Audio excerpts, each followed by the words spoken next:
The flames reached higher into the night sky as Katherine Jones stood frozen on the porch, the heat searing her face and the smoke burning her lungs.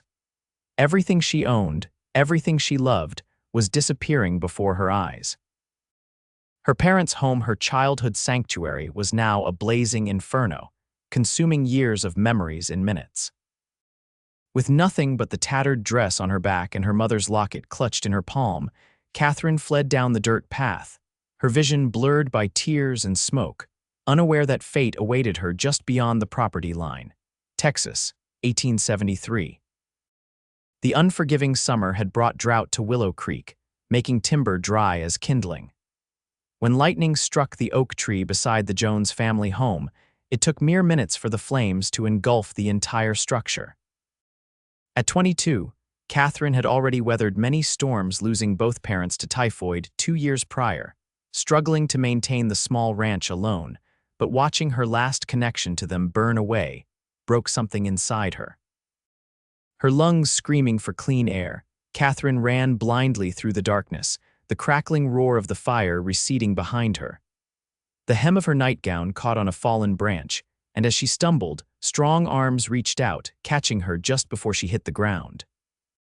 "Whoa there," a deep voice rumbled. Katherine looked up through tear-filled eyes at a man silhouetted against the amber glow of her burning home. Broad-shouldered and tall, he stood steady despite her weight against him. His face, partially shadowed by a wide-brimmed hat, showed concern in the moonlight. "The house," she gasped, struggling to find words between desperate breaths.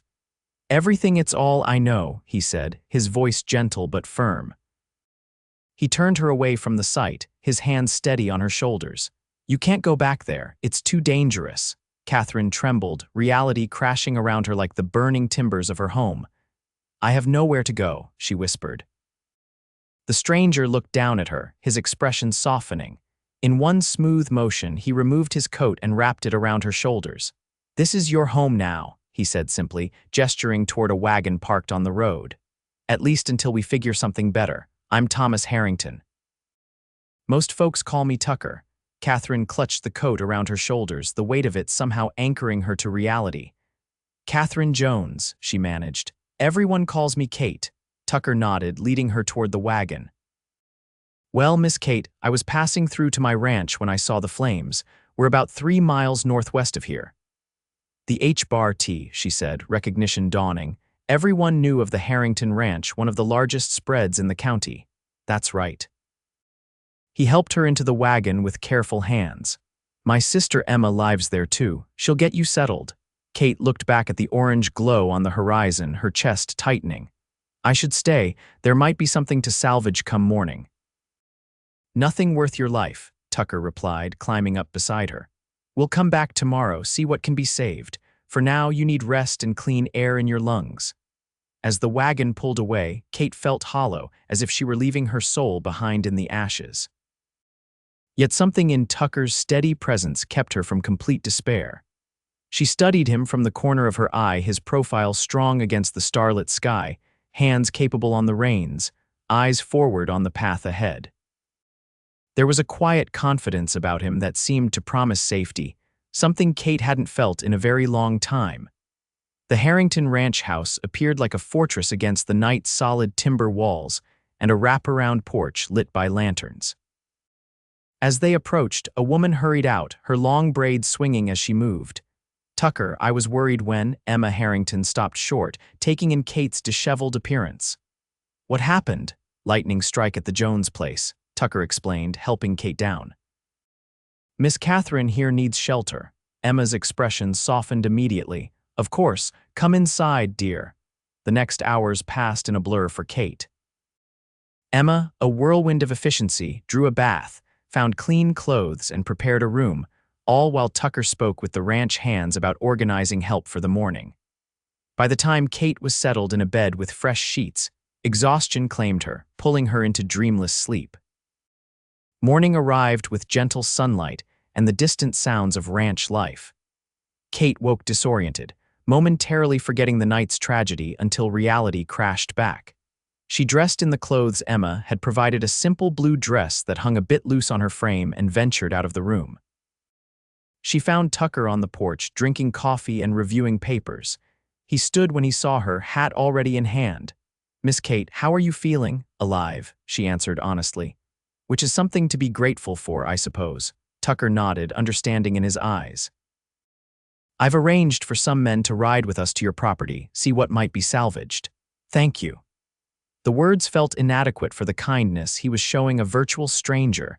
The ride back to her land was silent, each mile bringing a growing dread. When they arrived, Kate's breath caught in her throat. In daylight, the devastation was complete: blackened timbers jutting from ash, the stone chimney standing like a lone sentinel over the ruins.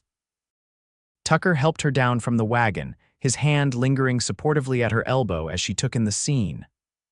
"I'm sorry, Kate," he said softly. She moved slowly through the ruins, careful of hot spots still smoldering.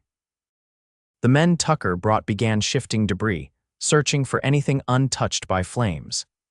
In what had been the root cellar, they found a metal box containing deeds and a few family photographs, the edges singed but the images intact. In the kitchen area, her mother's cast iron skillet had survived, along with a few other metal implements. "It's not much," Tucker said as they loaded the sparse salvage into the wagon. "It's more than I expected," Kate replied, holding the photograph of her parents gently. "Thank you." Back at the Harrington ranch, Emma was waiting with practical kindness. "You'll stay with us as long as needed," she insisted. "The guest room is yours," Kate shook her head. "I can't impose, it's not imposing," Tucker interrupted.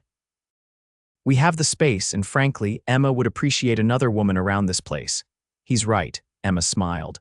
"Unless you have family elsewhere." "No," Kate admitted. "No family, but I should find work, earn my keep somehow."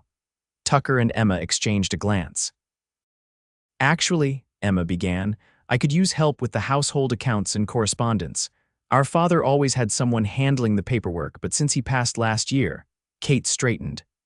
"I kept all the ledgers for our ranch. I can certainly help with that." "Perfect," Tucker nodded. "That's settled then." Over the following weeks, Kate found purpose in the rhythm of ranch life. Each morning she worked with Emma on the accounts, marveling at the scale of the Harrington operation. Afternoons were often spent helping in the garden or kitchen, evenings on the porch with correspondence or mending. Tucker was frequently away, managing cattle operations or meeting with neighboring ranchers, but whenever he returned, he sought her out, checking on her welfare with genuine concern. One evening, as summer began yielding to autumn, Kate sat on the porch, carefully repairing a shirt. Tucker settled into the chair beside her, his presence now familiar and comforting. "You've been quiet today," he observed, Kate's hands stilled. "It would have been my father's birthday." Tucker nodded, understanding without need for elaboration. They sat in companionable silence until he spoke again. "My father used to say grief is just love with nowhere to go." Kate looked up, surprised by the sentiment from the typically practical rancher. "That's rather poetic for a cattleman." A half-smile crossed Tucker's face. "He had his moments, lost my mother young, so he knew something about grief." "As do you," Kate said softly. "As do we both." Their eyes met, a moment of shared understanding passing between them. The following day, Tucker invited Kate to ride the property with him. "Time you saw more than just the ledgers," he explained, saddling a gentle mare for her. The H-Bar-T stretched across rolling hills and fertile valleys, far larger than Kate had imagined from the account books. Tucker showed her grazing pastures, watering holes, and the northern timber where they harvested wood for the coming winter. "It's beautiful," Kate admitted as they stopped atop a ridge overlooking the valley. "Your father built something magnificent here." "We all did," Tucker corrected. "My mother, Emma, me, it takes more than one person to build something that lasts." Kate thought of her own parents' modest ranch, how they'd worked side by side through drought and plenty. "Yes, I suppose it does." Tucker studied her for a moment. "You miss working the land, don't you?" "Not just keeping books. Is it that obvious? You watch the horizon like someone used to gauging weather. Your hands are soft now, but they remember calluses." His observation was matter of fact, not judgmental. Kate smiled ruefully. "I never thought I'd miss blisters and sunburn, but there's something about working your own piece of earth." Tucker nodded. What will you do with your land? It's still yours, deed and all. The question had weighed on Kate's mind. I don't know. I can't rebuild alone, but selling feels like betraying my parents' memory. You don't have to decide today, Tucker said. Or tomorrow. Some decisions need time. As they rode back to the ranch house, Kate felt Tucker watching her, his gaze thoughtful. Something was shifting between them, something undefined but undeniable. October brought cattle drives and the bustle of fall roundup. Kate found herself increasingly involved in ranch operations, not just paperwork but practical matters as well. When Tucker was away, she stepped in to help Emma manage the household staff and make decisions that couldn't wait. One evening, after a particularly exhausting day, Kate found Tucker in his study, maps spread across his desk. Emma said you wanted to see me. He looked up, a strange nervousness in his expression. Yes, I've been thinking about your situation. Kate tensed. Despite the weeks that had passed, she still felt the precariousness of her position dependent on the Harringtons' goodwill with uncertain prospects. Tucker gestured to the chair across from him. Your land adjoins ours to the southeast, good water access, decent soil. Yes, Kate agreed cautiously. I'd like to propose a partnership. He pushed a document toward her. The HBAR-T would provide the capital to rebuild your homestead and restock your herd. You'd manage that section as part of our overall operation, with profits shared accordingly. Kate stared at the paper, stunned. You do that. Why? Tucker's expression was earnest. Because you know that land better than anyone. Because you deserve the chance to rebuild. Because, he hesitated, then continued more quietly, because I've come to value your judgment and your presence here. The offer was generous, almost unbelievably so. Kate studied Tucker's face, searching for hidden motives but finding only sincerity. I don't know what to say. Say you'll think about it, Tucker replied. That's all I ask. Kate did think about it, spending long hours walking the property, weighing options and implications. The partnership made practical sense. Her knowledge of the land combined with the Harringtons' resources could benefit both parties. Yet something held her back from accepting immediately. November arrived with an early cold snap. Kate wrapped herself in a borrowed shawl as she helped Emma prepare for the annual harvest, gathering a tradition where neighboring ranchers and townsfolk came together before winter set in. You're avoiding my brother, Emma observed as they arranged tables in the barn. Kate fumbled with a tablecloth. I'm not, you are, Emma insisted, though without judgment. Is it because of his offer? Partly, Kate admitted. It's incredibly generous, but you're wondering if there are strings attached, Emma finished for her. Kate nodded, relieved that Emma understood. Not that I think Tucker would, it's just that I've been dependent on your family's charity for months now, taking on debt, even in partnership. Emma's laugh surprised her. Katherine Jones, for someone so observant, you can be remarkably blind. Tucker doesn't make business propositions from charity. She straightened a centerpiece before continuing more gently. He's never brought anyone else into the family business, not even potential wives. Kate's cheeks flushed. I'm not, we're not, no, you're not, Emma agreed. But you could be, if you both weren't so stubborn about acknowledging what everyone else can plainly see. Before Kate could respond, ranch hands began arriving to help with final preparations, ending their conversation, but leaving Kate with much to consider. The harvest gathering transformed the Harrington barn into a warm haven of lantern light and laughter. Families from miles around arrived with dishes to share and stories to tell. Kate, in a new dress Emma had insisted on ordering from the mercantile, found herself the recipient of much sympathy regarding her lost home and many compliments on her apparent recovery. Miss Jones, Sheriff Miller approached her with a respectful nod. Good to see you looking well. Terrible business with your place. Thank you, Sheriff. The Harringtons have been very kind. The sheriff's eyes drifted to where Tucker stood talking with cattle buyers. I'd wager kindness isn't all that's keeping you here, he remarked with a knowing smile. Tucker Harrington hasn't taken his eyes off you all evening. Kate felt her face warm. We have a business arrangement under consideration. Is that what they're calling it these days? The sheriff chuckled. Well, business or otherwise, it's good to see the man paying attention to something besides cattle and land disputes. Throughout the evening, Kate found the sheriff's observation impossible to ignore. Tucker did seem to track her movements across the room, their eyes meeting often across the crowded space. When the music started, and couples took to the cleared floor for dancing, Kate wasn't surprised to find Tucker at her side. "Would you do me the honor?" he asked, extending his hand. Kate placed her fingers in his, allowing him to lead her into the dance. His hand at her waist was respectful but firm, guiding her through the steps with unexpected grace for such a tall man. "I've been thinking about your offer," Kate said as they moved across the floor. "And?" His expression remained neutral, but his hand tightened slightly at her waist. "I have some conditions." A smile tugged at the corner of his mouth. "I expected nothing less. I want to rebuild the house myself with help, of course, but to my specifications.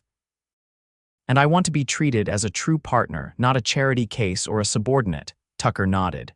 "Reasonable terms, anything else?" Kate met his gaze directly. "I want to understand why you're doing this. The truth, Tucker." The music slowed, and their steps followed suit. Around them, other couples continued dancing, but Kate felt as though they stood in their own private world. "Because in all my life, I've never met anyone who fits here the way you do," Tucker said quietly. "Not just on the ranch, but—" He hesitated, then finished simply, "with me." The honesty in his voice took her breath away. Before she could respond, a commotion at the barn entrance drew everyone's attention. One of the young ranch hands burst in, his expression urgent, fire at the north pasture, winds pushing it toward the timber. The celebration dissolved into immediate action. Men grabbed coats and hats, women organized water brigades. Tucker squeezed Kate's hand once before releasing her. "We'll finish this conversation," he promised, then turned to organize the firefighting effort. Kate joined Emma and the other women preparing supplies. As she filled canteens and loaded wagons with blankets to beat back flames, she thought of her own home consumed by fire months earlier. The memory no longer brought just pain now, it carried the recognition of how that tragedy had led her here, to this place, and these people who had become so important to her. Hours later, exhausted men returned to the ranch house, faces blackened with soot but triumphant. The fire had been contained before reaching the valuable timber stand, though a significant portion of grazing land was lost. Kate found Tucker at the water pump, washing grime from his face and hands. His shirt was singed at one sleeve, and a small burn marked his forearm. "Let me help with that," she said, taking the cloth from his hands and gently cleaning the injury. "It's nothing," he dismissed, though he didn't pull away from her touch. "It's not nothing," Kate insisted. "You could have been seriously hurt." Tucker caught her hand, stilling her movements. "Kate," he said softly, "I've been hurt worse breaking horses. That doesn't make it better." A tired smile crossed his face. "You sound like Emma, always fussing. Someone has to if you won't take proper care of yourself." The words came automatically, familiar and domestic in a way that made Kate pause, suddenly aware of how natural it felt to worry about him. Tucker seemed to recognize the moment as well. His expression softened as he looked at her in the lantern light.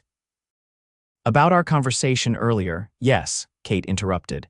"Yes to the partnership on those terms we discussed." Tucker studied her face. "You're certain you don't need more time to consider?" Kate shook her head. "Life is too uncertain for endless deliberation. Tonight proved that."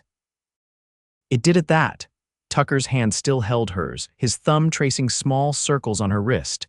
"Kate, there's something else I need to say," her heart quickened. "Yes.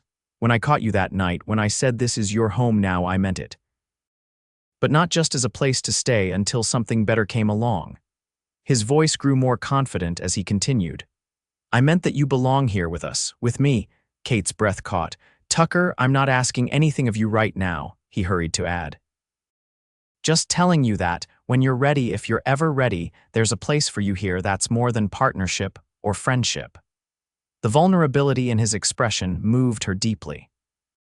This strong, capable man who commanded respect throughout the county was laying his heart bare before her, asking nothing in return but honesty. "I lost everything once," Kate said carefully. "It makes a person cautious about building again, about investing hope in something that could disappear."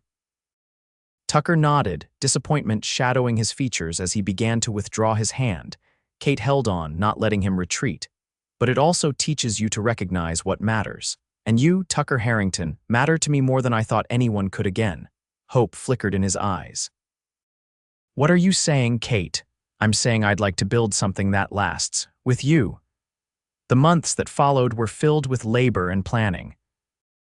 True to their agreement, Kate directed the rebuilding of her family home, though with significant improvements thanks to the Harrington resources. Tucker respected her decisions while offering practical suggestions, their partnership in business developing alongside their deepening personal connection.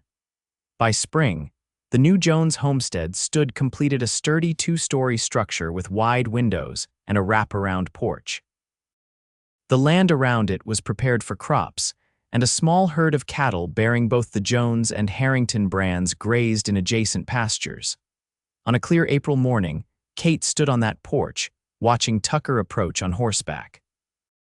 He'd been gone 3 days, securing contracts in the next county, and the sight of him returning made her heart lift in a way that still surprised her after all these months.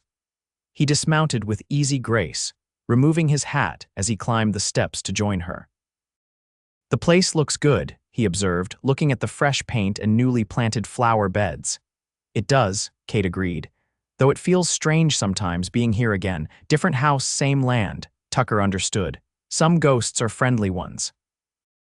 "Your parents would be proud of what you've built." "What we've built," Kate corrected, taking his hand.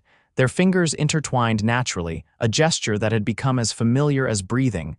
Tucker's expression grew serious. "I've been thinking during this trip." "A dangerous pastime," Kate teased. "Indeed." His smile was brief before he continued. "This arrangement, we have your place, my place, riding back and forth between them, it's working well enough, but—" Kate's pulse quickened.